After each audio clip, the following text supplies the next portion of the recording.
Bonjour à tous, bienvenue sur ce webinaire consacré au décryptage des aides du Conseil régional. Ce webinaire est organisé par l'ensemble des MEDEF territoriaux, plus le MEDEF régional. Je salue donc le MEDEF Paris, le MEDEF Hauts-de-Seine, le MEDEF Est parisien, bien entendu le MEDEF Yvelines que je préside, le MEDEF Val d'Oise, Essonne et Seine-et-Marne, ainsi que le MEDEF régional Île-de-France.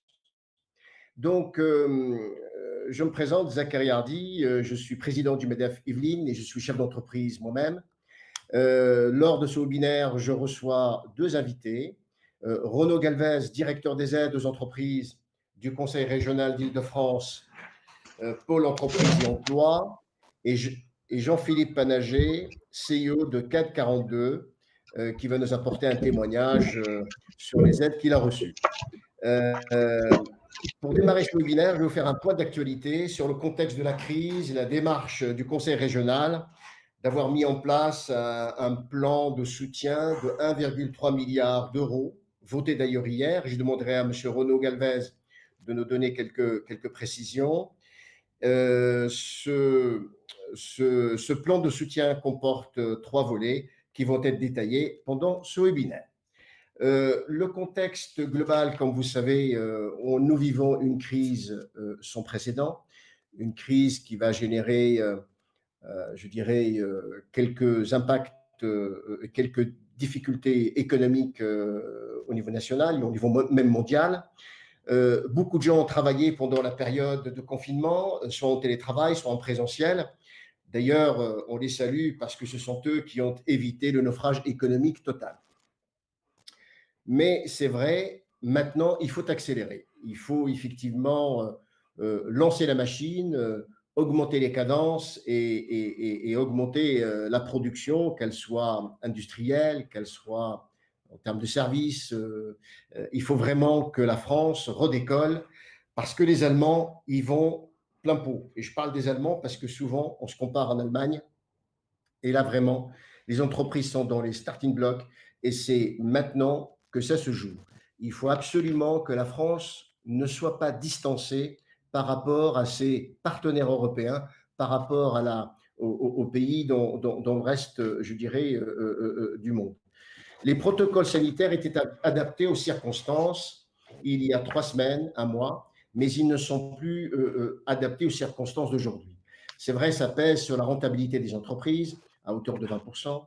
Il faut s'adapter à l'évolution positive de la pandémie. Donc, alléger ces protocoles semble un besoin très important pour les entreprises pour qu'elles puissent retrouver la pleine activité. Nous demandons MEDEF demande des assouplissements pour permettre justement aux entreprises de pouvoir démarrer, franchir un cap et relancer la machine. Nous demandons aussi à ce que ce soit rouvert les derniers secteurs interdits d'activité. C'est vrai, il y a quelques secteurs qui sont aujourd'hui interdits, donc il faut absolument qu'il y ait un effet mécanique sur le retour de la croissance. Il faut rouvrir aussi les frontières, ça c'est une demande que formule notre mouvement, enfin le MEDEF, rouvrir les frontières et avoir un traitement beaucoup plus bienveillant pour nos territoires d'outre-mer, la Corse bien sûr, qui sont isolés du reste du monde, alors que le tourisme est une filière essentielle pour ces territoires. Voilà. Donc, dans ce cadre-là, les entreprises ont besoin d'aide. Ont besoin d'aide, et c'est là où effectivement je demande à M. Renaud Galvez d'être pédagogue, mais surtout de se présenter, de nous dire un peu ce qu'il fait et je dirais de nous expliquer un peu en détail ce que la région a mis en place pour qu'on puisse effectivement aider les entreprises, notamment celles qui sont situées en Île-de-France.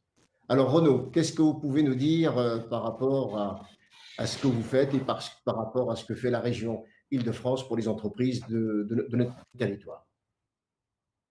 Alors, je vais commencer, je pense à la moindre des choses, par vous remercier pour l'invitation, vous remercier parce que ça nous donne l'occasion d'informer au mieux les entreprises, ce qui est un élément très important, et ça illustre effectivement, la démarche que la région a initiée depuis le début de cette crise pour apporter la réponse la plus pertinente possible aux très grosses difficultés et aux gros défis économiques auxquels ont été confrontées les entreprises. Donc une volonté de travailler vraiment de manière partenariale, en complémentarité, en articulation étroite avec les autres acteurs. Donc bien sûr, faire des mesures qui ne sont pas redondantes des mesures de l'État, qui sont très importantes et qui ont été vraiment précieuses. La région vient apporter un soutien également massif et complémentaire de ces mesures. Je pense au PGE, bien sûr, notamment. Et puis cette approche partenariale, c'est travailler effectivement en lien avec tous les acteurs pour être au plus près des entreprises, sensibiliser, informer et accompagner au mieux ces entreprises et les aider à mobiliser ces outils de financement qui sont mis en place. Donc effectivement, alors je vais me présenter, je suis directeur des aides aux entreprises à la région Île-de-France. Ça veut dire que j'ai une équipe d'une vingtaine de personnes qui sont au contact des entreprises au quotidien. On est en charge de la plupart des aides régionales aux entreprises, les aides sous forme de subventions, on pourra peut-être y revenir un peu plus tard, mais notamment les aides UP, qui peut-être sont connues de certains d'entre vous, PMUP, TPUP, InnovUp, les solutions de financement sous forme de prêts, sous forme de garanties, tout un tas d'outils qu'on déploie pour la plupart en partenariat étroit avec BPI-France. Et puis également des fonds d'investissement, donc divers fonds qu'on aura peut-être l'occasion de présenter ultérieurement, qui interviennent au capital des entreprises. Voilà pour notre action. Et donc, sur les mesures qui ont été annoncées par la présidente, donc c'est un plan de relance d'ampleur de 1,3 milliard d'euros qui a été voté effectivement hier, des mesures qui avaient déjà été déployées par anticipation à ce vote. L'objectif, c'est une relance économique, écologique, solidaire. En gros, la moitié de ce plan de relance, il va directement sur les aides aux entreprises, avec des solutions qu'on va détailler tout à l'heure, mais donc solutions de réponse aux tensions de trésorerie des TPE-PME, le souhait aussi de favoriser la relance avec un soutien à l'innovation, à la relocalisation et aux filières stratégiques. Il y a également donc une partie de ce plan de relance qui est consacrée au chômage, à la lutte contre le chômage et à l'accélération du retour à l'emploi, avec des mesures d'orientation des jeunes et des demandeurs d'emploi vers les secteurs en tension et les secteurs d'avenir, et des efforts qui sont faits sur la formation, l'apprentissage. Également, donc, ce plan il recouvre des mesures en direction du pouvoir d'achat, de la santé et plus largement des solidarités sur le territoire. Ça se traduit par des actions en direction des lycéens, des étudiants, pour les aider à s'équiper notamment en matériel numérique, des mesures pour lutter contre l'exclusion, pour favoriser l'accès au logement, et aussi en direction directement des soignants et de la recherche sanitaire. Et le dernier volet, c'est la dimension écologique et les transports, qui font l'objet aussi d'efforts particuliers, notamment des initiatives pour favoriser les investissements publics locaux, donc qui vont se traduire sur tous vos territoires, et puis favoriser les transports innovants et écologiques et les mesures d'énergie renouvelable et de rénovation thermique, notamment dans les lycées. Donc voilà, ça c'est les grands axes de ce plan de relance, qui a déjà commencé à être déployé et qui va poursuivre son déploiement là dans les jours et les semaines qui viennent. Ce que je vous propose, c'est de détailler les mesures qui s'adressent aux entreprises, et 3 principales mesures qui vont être le prêt rebond, le fonds résilience et PMUP Covid-19. Je vais faire une toute petite parenthèse au préalable, parce que dans les aides aux entreprises, il y a eu un effort financier très important de la région pour contribuer au fonds de solidarité qui a été mis en place par l'État, mais aussi toutes les régions françaises. Donc la région a été la plus grosse région contributrice sur ce fonds, avec plus de 150 millions d'euros qui ont été mobilisés. Voilà, c'était vraiment une réponse à l'urgence de la crise pour les entreprises les plus impactées. C'est notamment qu'elles avaient connu une baisse importante de leur chiffre d'affaires ou l'obligation de fermer leur commerce. Au-delà de ces mesures, donc, il y a eu des mesures complémentaires qui ont été mobilisées. Donc, je vais commencer par le prêt rebond. C'est un prêt qui est en place depuis… Renaud, ce prêt rebond, oui. ce prêt rebond, il vise quel type d'entreprise? Alors, il vise des PME, des TPE, des PME de tout secteur d'activité. Il y a une seule exclusion qui est les entreprises individuelles. Donc, c'est la forme juridique de l'entreprise, des entreprises qui voilà, ont une personnalité Donc ça morale exclut, qui est celle du vous dirigeant. voulez dire, ça exclut les auto-entrepreneurs ou pas? Tout à fait. Les auto-entrepreneurs donc, qui ne sont pas éligibles à cette aide. On verra qu'ils sont éligibles au fonds résilience. C'est l'une des raisons pour lesquelles on a fait ce deuxième fonds. Effectivement, là, cette aide, elle va s'adresser à des entreprises qui ont plus d'1 an d'existence et qui sont sous une forme de société, quelle que soit la forme juridique.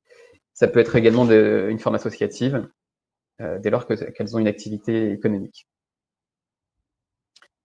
Donc l'objectif de ce prêt, c'est d'apporter une solution qui va venir compléter un financement bancaire qui va être systématiquement recherché.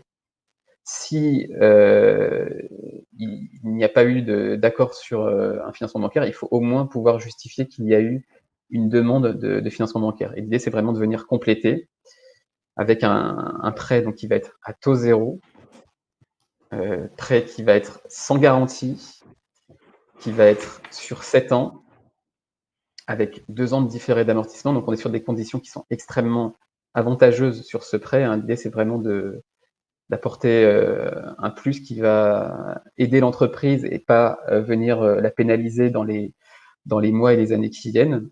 Donc, c'est le taux zéro, l'absence de garantie, les 2 ans de différé d'amortissement sont vraiment des solutions très importantes pour soulager la charge financière des entreprises.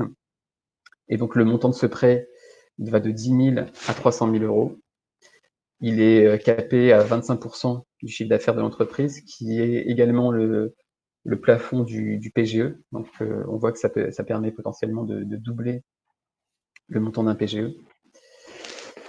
Voilà. Et donc, les procédures pour solliciter ce prêt sont les plus simples possibles qu'on a pu mettre en place avec BPI, notamment pour la première fois sur les prêts à moins de 50 000 euros. On expérimente donc un partenariat avec une start-up des fintech qui s'appelle United Credit, qui permet vraiment un traitement très rapide et en masse de ces prêts entre guillemets les plus simples, ceux de moins de 50 000 euros. Donc avec un process qui se fait 100% en ligne.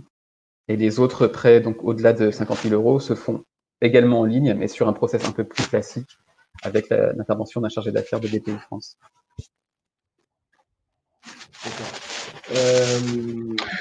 Petite question.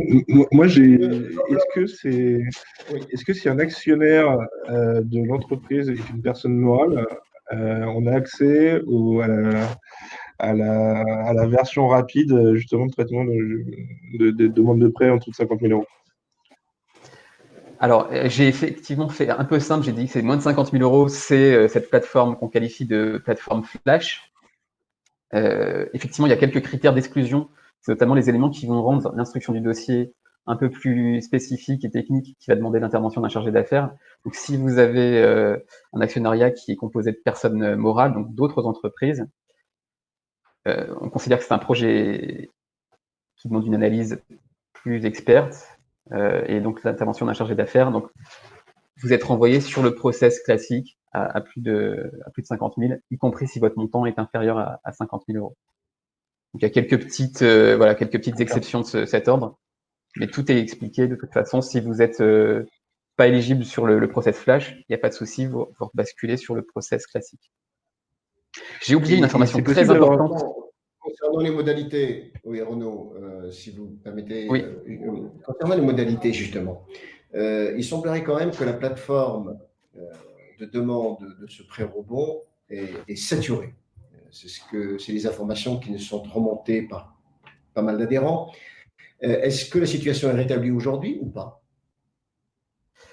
Alors, effectivement, je vais juste préciser parce que sinon je vais être... je m'en voudrais de ne pas le dire. Donc, on mobilise 50 millions d'euros de FEDER. Je suis un peu obligé de le dire et c'est très important. Donc, ce sont des fonds européens qui viennent nous aider aux côtés de fonds régionaux donc à financer cette opération. Et donc, effectivement, on a eu sur les premiers jours de mise en place du prêt rebond une demande qui a été très, très importante, nettement supérieure à ce qu'on avait planifié. Donc, qui a un peu challengé nos capacités de traitement et surtout celles de BPI, notamment sur cette nouvelle plateforme 100% digitale. Donc, il a fallu qu'on ferme la plateforme pendant quelques jours pour être en capacité d'assurer un traitement qualitatif, fiable des demandes de financement, ce qui est le cas aujourd'hui. Donc, la plateforme, elle est ouverte, elle fonctionne, il n'y a pas de souci. Il y a une enveloppe de 250 millions d'euros qui est aujourd'hui disponible pour mobiliser ces prêts rebonds. C'est important. Justement, Renaud, sur cette enveloppe de 250 millions d'euros, qui est prévue, si effectivement, en termes de demande, ça explose et les entreprises vous formulent cette demande de ce prêt-là, est-ce que, selon vous, cette enveloppe de 250 millions d'euros est suffisante? Est-ce qu'elle a été benchmarkée, etc., etc. Ça, c'est la première question. La deuxième question, c'est, effectivement, peut-être qu'il n'y en aura pas pour tout le monde. Est-ce que le principe de premier arrivé, premier servi est selon vous, un peu organisé comme ça? Et pour finir, ce prêt rebond peut-il se cumuler avec d'autres aides, notamment le PGE et le Fonds de solidarité, etc. Donc, 3 questions. Alors, je vais commencer par la dernière et je répondrai sans difficulté aux 2 premières. Donc, le prêt, il est tout à fait cumulable avec du PGE. Il est même demandé que l'entreprise ait fait une demande de financement bancaire. Donc, aujourd'hui, une demande de financement bancaire, ça passe quasiment par une demande de PGE. Donc, c'est vraiment totalement compatible.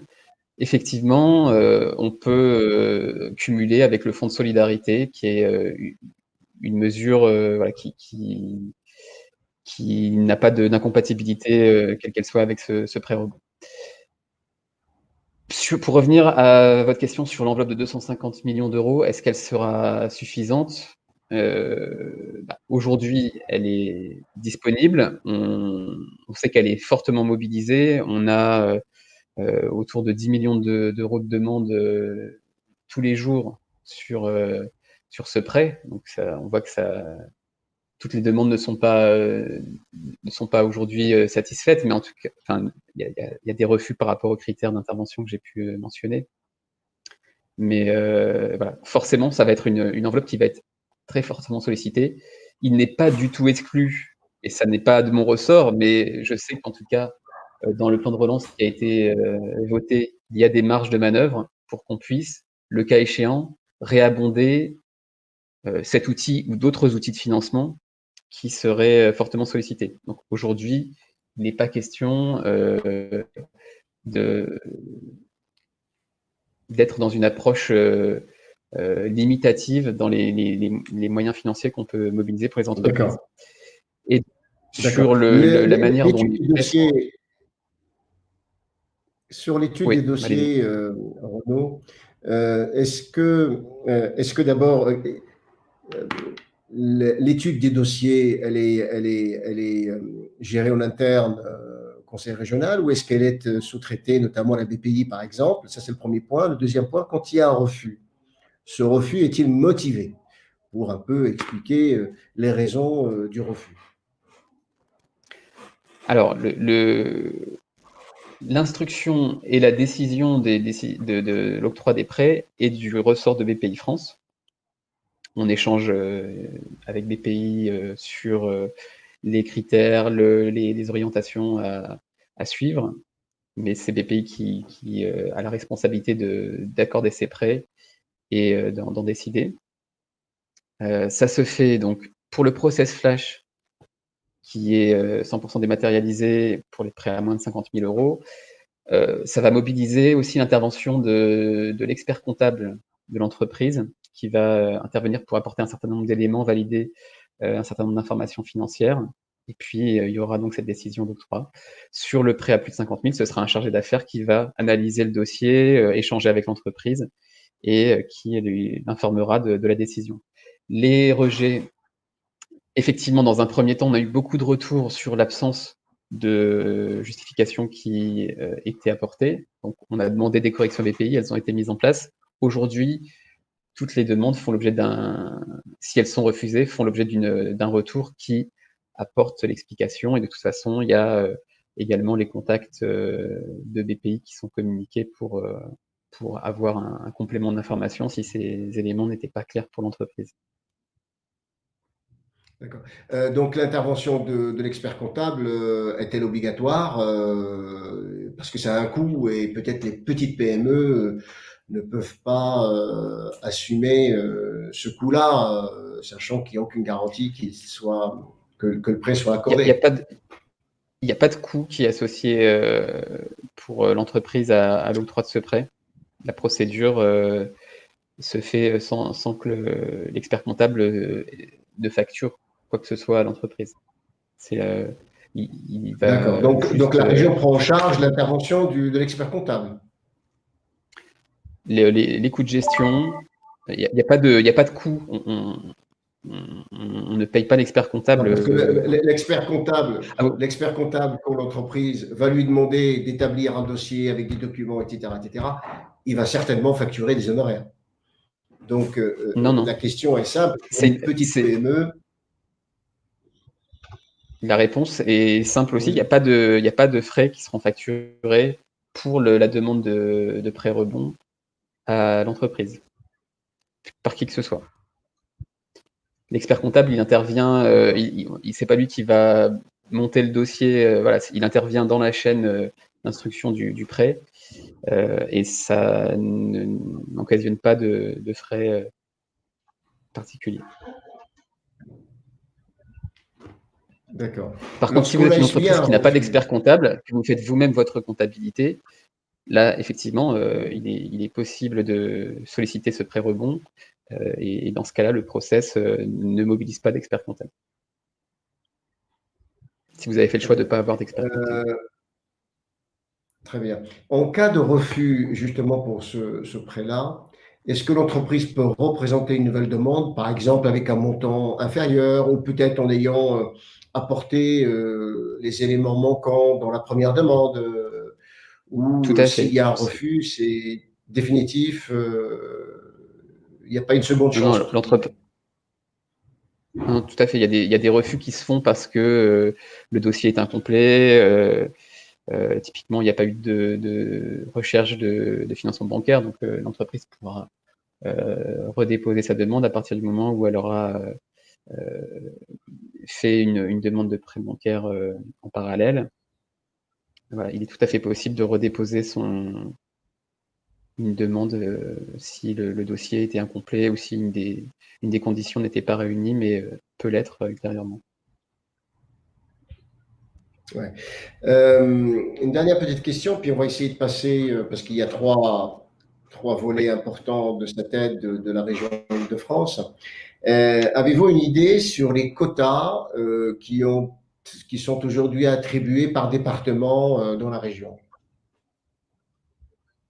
Il n'y a pas de quota.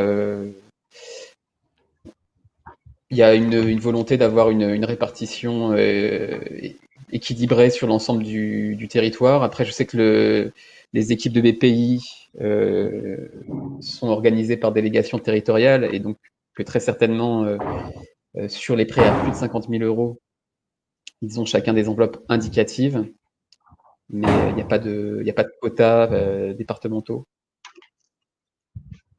Donc toutes les entreprises franciliennes sont traitées de manière équitable dans l'accès à ces financements. D'accord. Une petite question à notre chef d'entreprise témoin. Jean-Philippe, vous avez bénéficié, vous, d'un prêt rebond? Non, on l'a pas demandé. On a bénéficié d'un PGE soutien innovation. Voilà. Moi, j'ai une petite question, juste une toute petite. Quel est le délai entre le dépôt et éventuellement le décaissement, si le dossier est accepté, des fonds, si jamais on ne passe pas dans l'option, dans le process speedé, Flash. Le process automatisé. Flash, pardon. Alors, l'objectif est d'arriver à 48 heures entre le dépôt et le décaissement sur le process flash. Aujourd'hui, pour pas vous mentir, ça prend un petit peu plus de temps, donc on est plutôt de l'ordre d'une dizaine de jours maximum.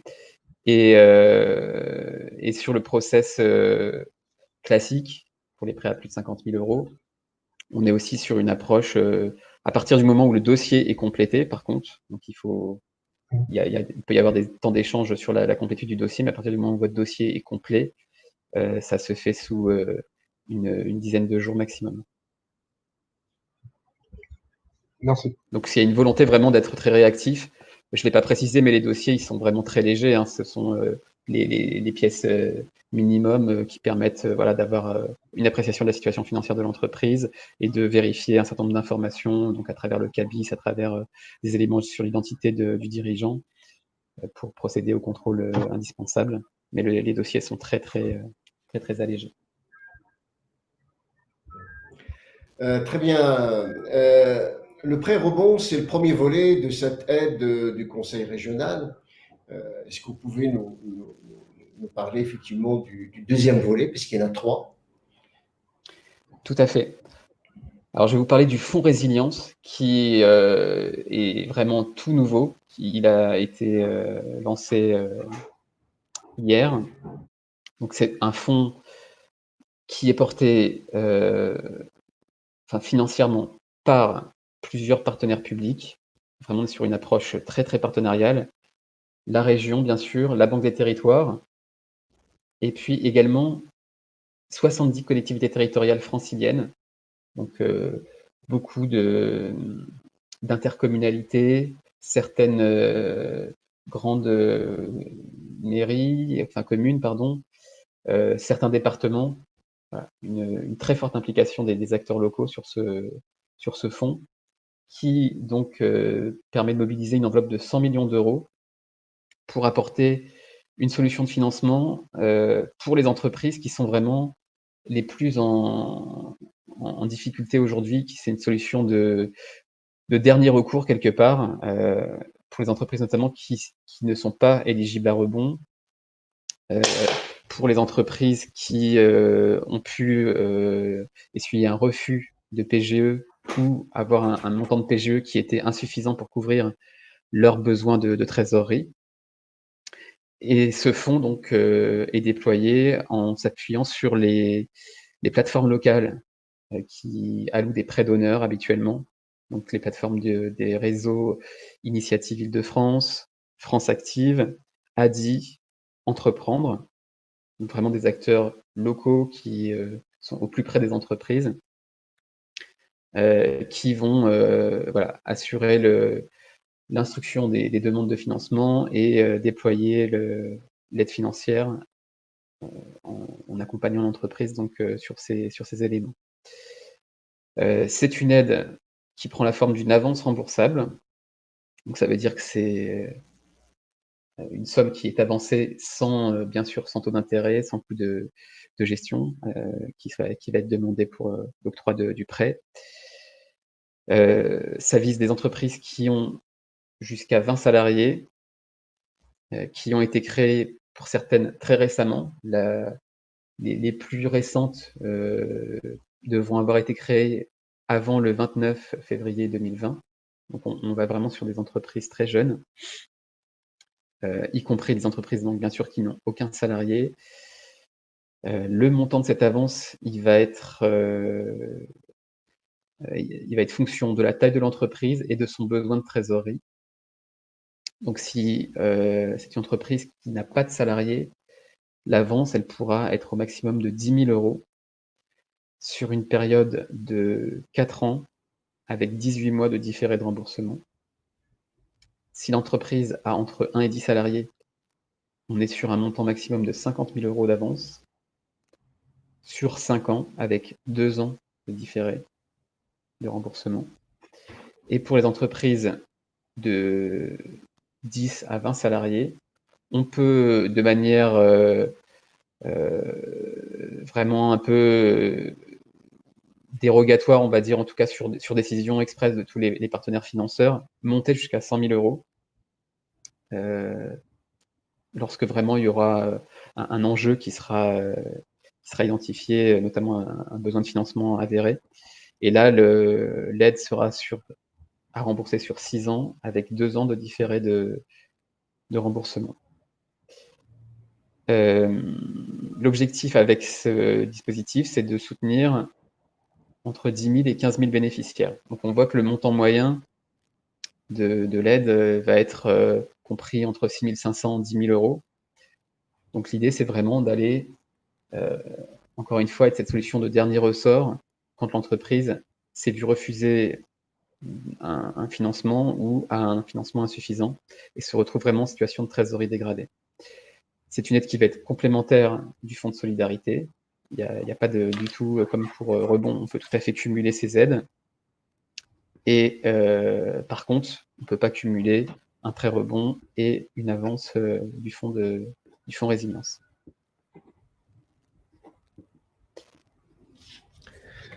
On a aussi un dépôt en ligne qui se fait. Allez, continue. Non, mais le dépôt en ligne se fait. Voilà, vous avez les liens qui apparaissent à l'écran. Donc voilà, vous remplissez un formulaire, fournissez quelques pièces jointes, mais encore une fois les plus simples pour ne pas alourdir les démarches. Et vous allez être mis en relation avec une plateforme locale qui prendra en main votre dossier. D'accord. Donc l'étude des dossiers se fait par des plateformes locales. Tout à fait. Initiative. Et si vous avez. C'est vous qui faites intermédiaire. J'ai pas bien compris, je suis désolé s'il y a ça coupé. C'est la région, non mais l'étude des dossiers, parce que pour le fonds rebond, c'est la BPI qui étudie le dossier. Là, pour ce fonds résilience, ce sont des plateformes qui sont ces plateformes sont issues de quoi? Du milieu bancaire, des services de l'État. Alors c'est des plateformes. C'est des plateformes qui sont qui existent depuis très longtemps, qui sont très présentes dans les territoires, qui sont proches de très nombreux entrepreneurs et qui sont aussi très souvent impliqués sur ces plateformes en donnant de leur temps pour accompagner des créateurs d'entreprises. Donc c'est des plateformes qui relèvent de différents réseaux, qui interviennent notamment sur les questions de création d'entreprise pour mobiliser des prêts d'honneur aux créateurs d'entreprises habituellement. Et donc, ce sont aussi des réseaux qui interviennent avec d'autres outils de financement sur des entreprises un peu plus anciennes que simplement des créateurs d'entreprises. Et donc, c'est les réseaux Initiative Île-de-France, France Active, ADI et Réseau Entreprendre. Voilà. C'est des réseaux qui sont très ancrés, qui connaissent très très bien les sujets de financement des entreprises. Et ça rejoint ce que j'indiquais au départ sur la volonté de la région de travailler de manière partenariale pour être au plus proche des entreprises et apporter l'appui le plus pertinent, le plus efficace possible. Très bien. Là aussi, les mêmes questions reviennent. En cas de refus, d'abord, est-ce qu'il y a un dossier financier que l'entreprise doit... Le dossier comporte certainement un volet financier. Est-ce que l'intervention d'un expert comptable, l'intervention d'experts est nécessaire? Ça, c'est le premier point. Et en cas de refus, est-ce qu'il y a vraiment une motivation du refus du dossier? Alors, là, c'est tout récent, mais oui, on va être très attentif à ce que les refus puissent être bien expliqués aux entreprises. On sait que c'est très important et parfois, comme c'est le cas pour Rebond, effectivement, ça peut être simplement un élément administratif qui n'était pas rempli et donc il est important que l'entreprise puisse comprendre ce qui a conduit à ce refus pour pouvoir compléter sa demande et la reformuler. Là, vu qu'on s'appuie sur des plateformes locales, de toute façon, il y aura un contact physique avec une personne en charge de l'instruction du dossier qui sera au sein de ces plateformes, donc qui échangera avec l'entreprise, qui pourra l'informer, l'aider à monter son dossier. Pour répondre à votre question, est-ce qu'il faut mobiliser l'expert comptable pour monter le dossier? Ça c'est au choix de l'entreprise. Effectivement, on va demander des éléments financiers, encore une fois, les plus simples possibles. Donc, on a besoin là d'avoir une situation de trésorerie et puis une projection sur les mois à venir en termes de trésorerie. Donc, ce sont ces éléments-là qui vont être demandés. C'est au choix de l'entreprise si elle veut mobiliser une expertise complémentaire pour monter son dossier, mais a priori, elle peut le faire et une fois qu'elle aura déposé sa demande, l'instruction permettra, le cas échéant, d'apporter des compléments s'il y avait des points qui étaient à retravailler dans son dossier. C'est l'avantage de travailler avec ces réseaux locaux.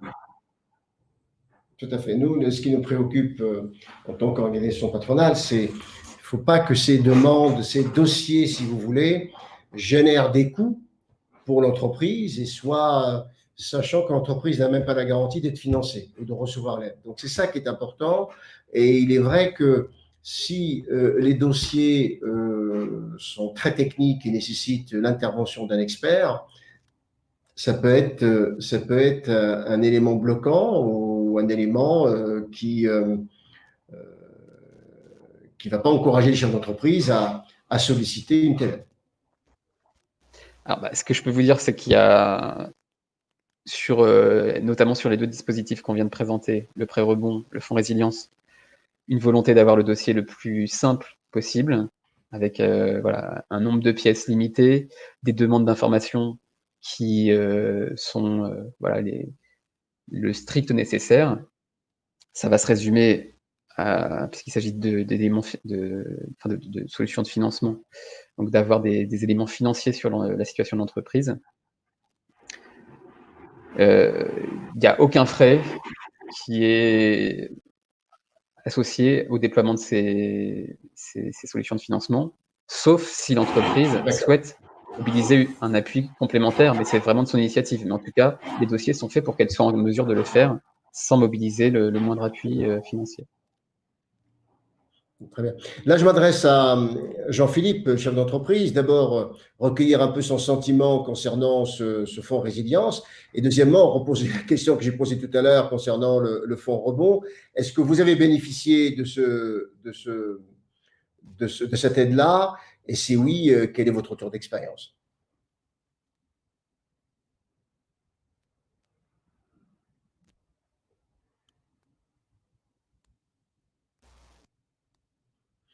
On ne vous entend pas, Arnaud. Jean-Philippe, pardon, on ne vous entend pas. Ouais, très bien. Excusez-moi. Oui, ce que je vous disais, c'est que évidemment, ça paraît pertinent parce que tous les fonds qui peuvent se monter aujourd'hui pour soutenir les entrepreneurs qui sont en difficulté le sont. Non, j'ai cru comprendre que c'était assez nouveau. Donc, on n'a pas, je ne connaissais pas l'existence de ce fonds-là jusqu'à il y a 5 minutes. Mais c'est bien sûr très intéressant. Bon, c'est de l'avance remboursable, mais c'est extrêmement intéressant pour les entreprises qui peuvent pas trouver d'autres financements, je pense. Et ça pourrait vous intéresser? Vous serez candidat pour, vous présenterez une demande pour en bénéficier, Jean-Philippe? Alors, non, parce qu'on est aujourd'hui avec les demandes de PGE, on a un endettement qui- sur lequel on est satisfait. Et du coup, on va pas redemander d'aide, notamment de l'avance remboursable.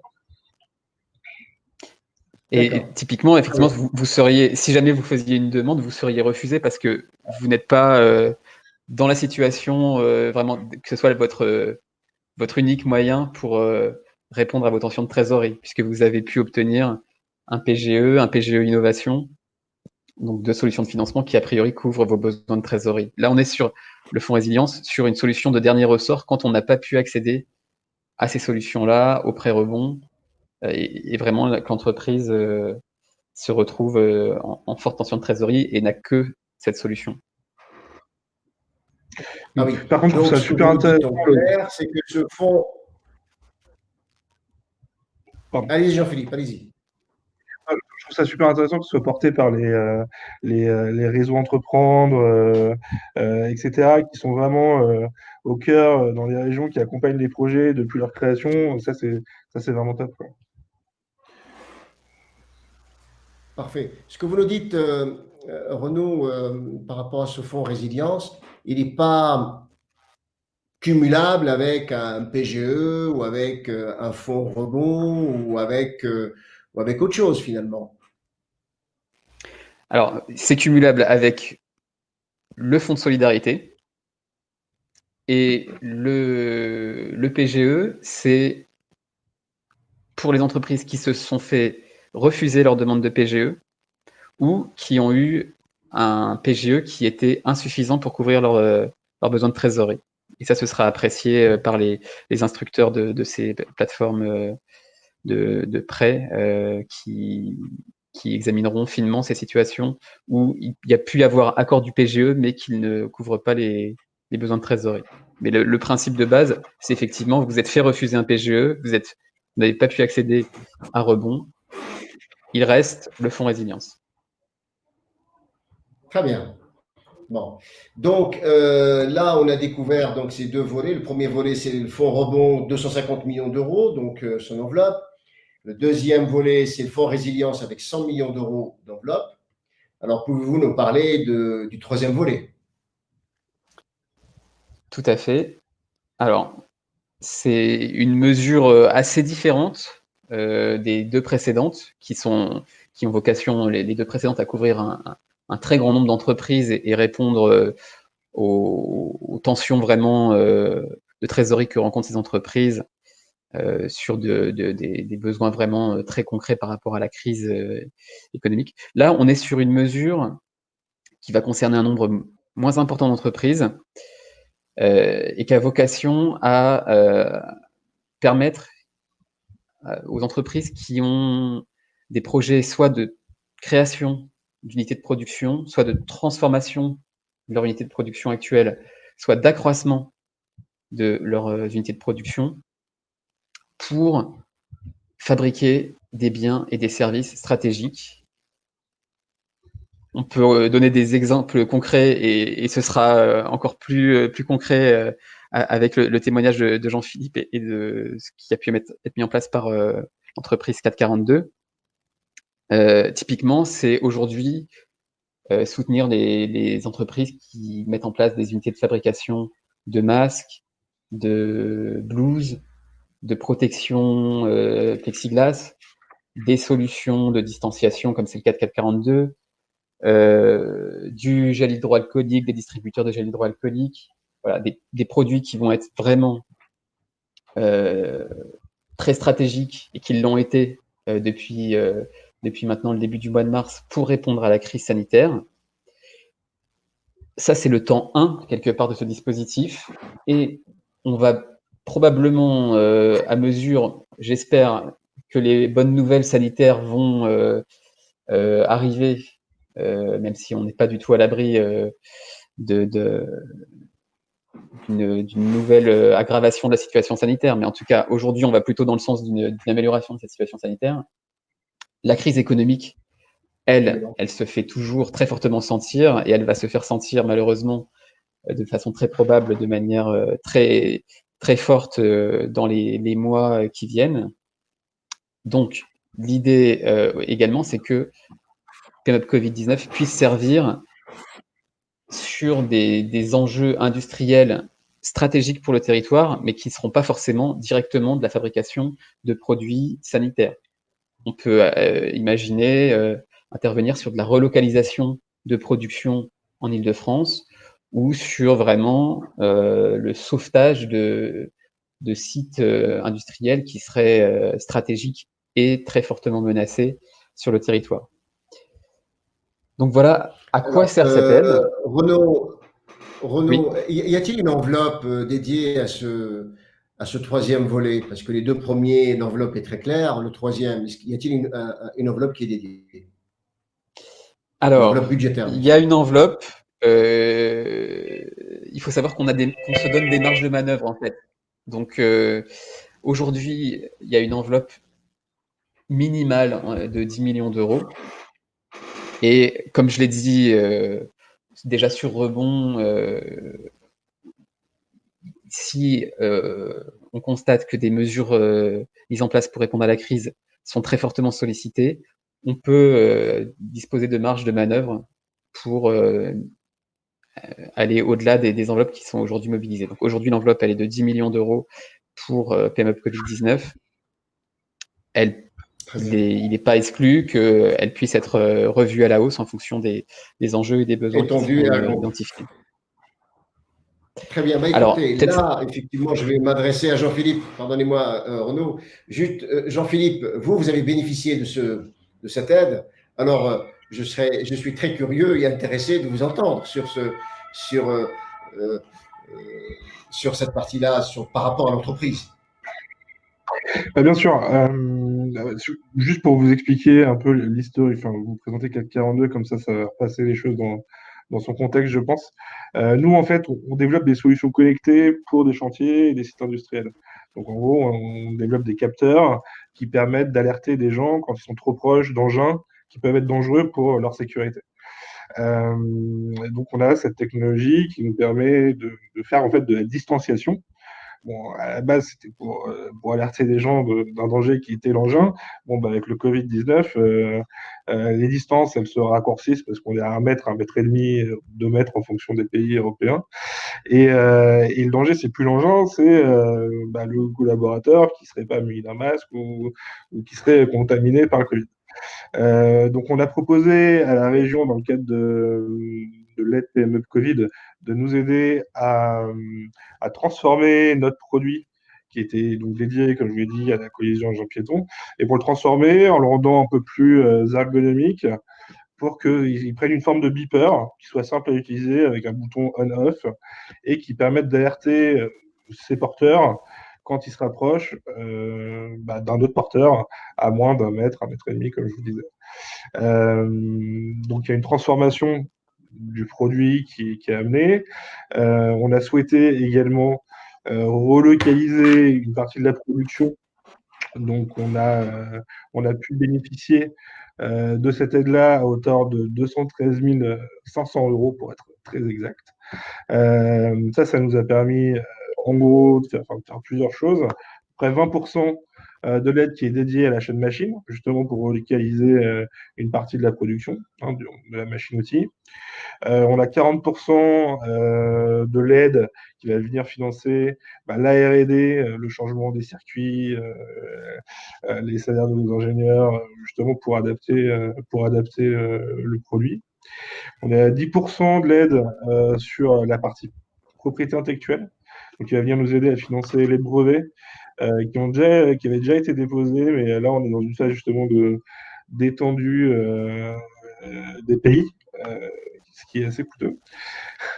On est à 20% de financement de conseils externes, que ce soit technique ou design.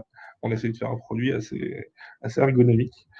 Et puis le reste, ça sert à financer le recrutement.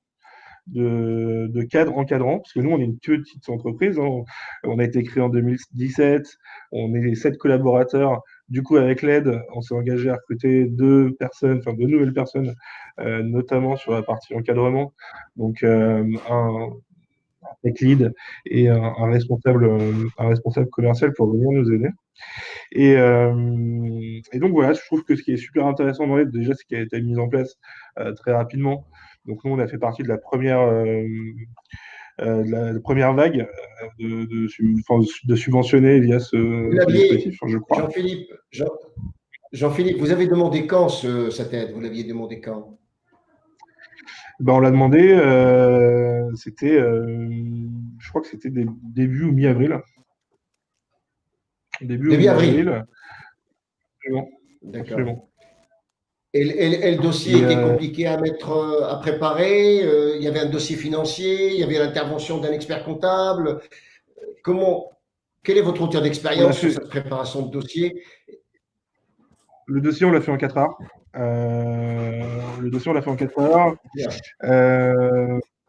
Bon, il faut un BP. Si vous avez un BP à jour, il suffit de récupérer les éléments financiers qui sont dedans et de les mettre dans les bonnes cases dans le formulaire de la région. Et puis, il faut aussi un projet. Donc, il faut savoir quels vont être les postes de dépenses. Et est-ce que vous demandez aussi à la région? Parce que donc on peut demander, je crois que l'assiette de base de financement est de 50%, mais il est possible de monter au-delà. J'imagine que c'est en fonction des dossiers. Nous, on a été financé à 50%. Et puis, à 50% la du réponse, montant dont vous avez besoin. c'est ça. Absolument, absolument. Des dépenses éligibles au projet. Donc, en fait, il y a une fiche qui est explicative, qui retrace très bien ce qui est éligible, ce qui n'est pas. Donc, à partir du moment où vous mettez des choses éligibles, elles peuvent être prises en compte par la subvention de la région qui va venir financer soit 50%, soit plus. J'ai pu comprendre qu'il y avait la possibilité. Et puis voilà, après, il y a une étude du dossier. On a eu des allers-retours avec la région pour qu'ils comprennent bien ce qu'on faisait. On a bien explicité des points à la fois en termes de production, comment on fonctionnait aujourd'hui, comment on allait commencer à produire des versions 1 qui sont déjà mises en place sur le terrain depuis quelques semaines. Et puis on allait se servir de l'argent, notamment de la subvention, pour pouvoir faire des nouvelles itérations de plus en plus ergonomiques pendant les prochains mois et pour pouvoir du coup faire bénéficier de notre système tout de suite des entreprises de la région. Et puis après, on a eu une réponse positive je pense en 2-3 semaines. 3 semaines. Et puis ensuite, il faut un vote de la région. Donc, il faut attendre un comité. Une commission permanente. Exactement. Une commission permanente de la région qui va voter les lauréats. Et écoutez, en tout cas, merci beaucoup pour ce retour d'expérience. Donc, moi, je suis très heureux quand je vois un chef d'entreprise satisfait et avec le sourire, parce que je pense que les affaires sont je dirais, assez soutenues dans votre entreprise. En tout cas, on arrive au terme de cette webinaire qui était prévu donc de 11h à midi. On va, pour ne pas dire on va rendre l'antenne, mais effectivement, on arrive sur la clôture. En tout cas, je voulais remercier nos invités, Renaud Galvez et Jean-Philippe Panager, d'avoir consacré ce temps pour nous expliquer un petit peu, je dirais, les bien fondés de ces 3 volets que la région a mis en place pour aider les entreprises à passer le cap de la crise que nous connaissons. Voilà, merci à nos adhérents et qui ont suivi cette webinaire, et je sais qu'ils sont très très nombreux. Écoutez, nous vous donnons rendez-vous prochainement pour d'autres sujets qui intéressent les chefs d'entreprise. Merci aux MEDEF territoriaux, merci aux MEDEF Île-de-France, merci au MEDEF national également de nous avoir fourni tous les éléments dont on avait besoin pour préparer ce webinaire. Merci à tous, je vous dis au revoir et à bientôt. Merci. Merci, au revoir.